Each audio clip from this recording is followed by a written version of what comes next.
Bismillahirrahmanirrahim. Assalamualaikum warahmatullahi wabarakatuh. Alhamdulillah, bersama saya kembali dalam mata kuliah Geologi dan Geomorfologi Indonesia. Pada hari ini Ibu akan memberikan kuliah pengantar dan gambaran terkait rencana pembelajaran semester atau RPS mata kuliah Geologi dan Geomorfologi Indonesia. Sebagaimana yang adik-adik ketahui bahwa mata kuliah ini terdiri dari 2 SKS. Tim teachingnya adalah saya sendiri sebagai dosen penanggung jawab. Kemudian akan dibantu oleh dosen lain. Untuk kelas A diampu saya dengan Pak Hendra, kemudian kelas B diampuh oleh saya sendiri dan Pak Iqbal, dan kelas C diampuh oleh saya sendiri dan Pak Samsur Rijal. Adapun terkait komponen penilaian seperti di awal perkuliahan sebelumnya, Ibu akan memberikan gambaran terkait apa sih yang menjadi komponen penilaian yang menjadi akumulasi total akhir penilaian dosen.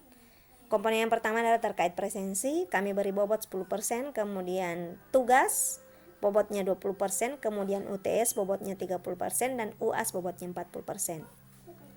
Nah, dari 4 komponen ini mohon diperhatikan terkait presensi. Ketika tugas, UTS maupun UAS Anda memperoleh nilai sempurna, akan tetapi ketika presensi tidak mencapai 80% atau Anda tidak menghadiri kegiatan perkuliahan baik melalui tatap muka maupun daring, 3 kali saja Anda tidak hadir, maka secara otomatis pada SIAT kami tidak bisa menginput nilai. Jadi mohon diperhatikan. Kemudian terkait deskripsi mata kuliah Geologi dan Geomorfologi Indonesia. Apa sih yang akan dipelajari pada mata kuliah ini? Nah, mata kuliah Geologi dan Geomorfologi Indonesia ini kita akan sama-sama mempelajari terkait kondisi geologi dan geomorfologi yang berkembang di wilayah Indonesia yang membentuk ronah atau gambaran muka bumi Indonesia. Nah, kita tinjau berdasarkan aspek keruangan, kewilayahan, dan kelingkungan.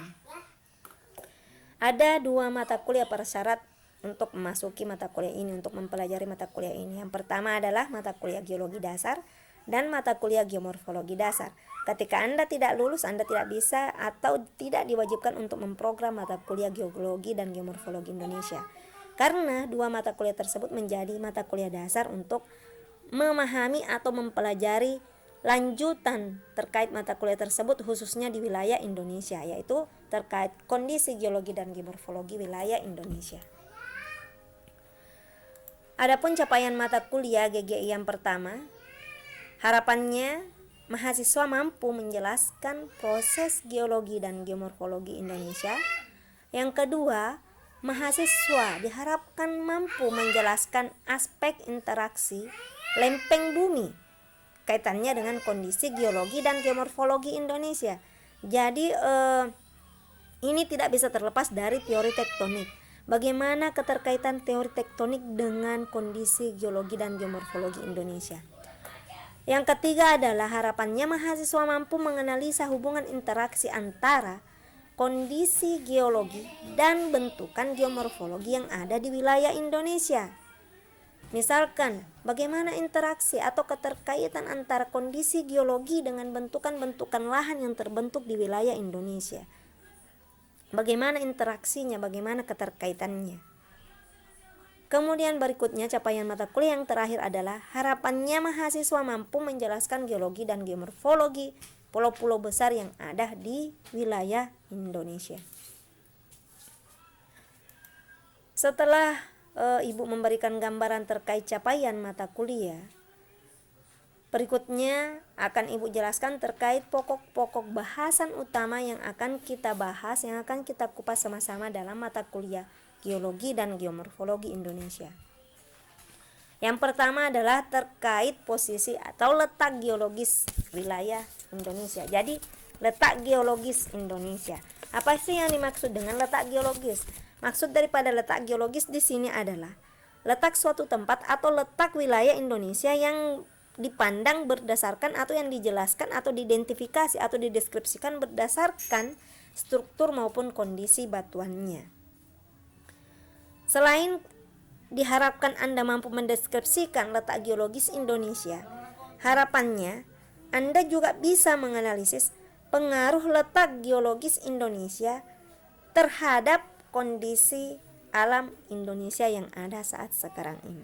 Jadi bagaimana pengaruh letak geologis Indonesia yang ditinjau dari struktur maupun kondisi batuannya, berdasarkan rangkaian pegunungan yang melaluinya, maupun berdasarkan posisi atau letak geologis Indonesia berdasarkan teori tektonik lempeng. Nah, bagaimana pengaruhnya terhadap kondisi alam wilayah Indonesia?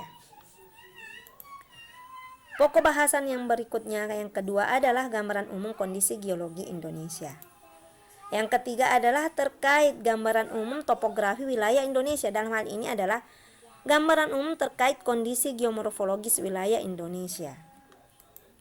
Yang keempat adalah terkait tektonik regional Indonesia. Nah, pokok bahasan yang ketiga ini tidak bisa terlepas dari teori tektonik lempeng. Jadi sedapat mungkin adik-adik mahasiswa memahami teori tektonik lempeng, sehingga dari situ Anda bisa menjelaskan terkait tektonik regional Indonesia. Berikutnya adalah pokok bahasan terkait geologi dan geomorfologi Indonesia, pulau besar di Indonesia. Jadi kita akan membahas kondisi geologi dan geomorfologi Indonesia per pulau. Yang pertama, Pulau Sumatera. Yang kedua, Pulau Jawa dan Bali. Yang ketiga, Pulau Sulawesi. Yang keempat, Kepulauan Maluku dan Papua. Dan yang terakhir adalah kondisi geologi dan geomorfologi Indonesia, khususnya di wilayah Kepulauan Nusa Tenggara. Adapun metode pembelajaran yang akan Ibu gunakan adalah metode daring. Selama belum ada surat edaran dari pimpinan universitas terkait pertemuan tatap muka, maka metode daring tetap menjadi pilihan utama, baik melalui Room, Google Meet maupun Zoom, maupun melalui penugasan pembuatan video presentasi baik secara individu maupun kelompok. Dan kita akan menggunakan metode diskusi, khususnya pokok bahasan yang terakhir ini untuk penjelasan terkait kondisi geologi dan geomorfologi Indonesia, pulau-pulau besar yang ada di wilayah Indonesia. Demikian, semoga bermanfaat. Silahkan mempersiapkan diri Anda, mempersiapkan literatur atau referensi yang terkait untuk mendukung Anda dalam mengikuti program perkuliahan mata kuliah geologi dan geomorfologi Indonesia selama 1 semester atau 6 bulan ke depan. Alhamdulillah, saya rasa cukup. Wabillahi taufiq wal hidayah. Semoga bermanfaat. Wassalamualaikum warahmatullahi wabarakatuh.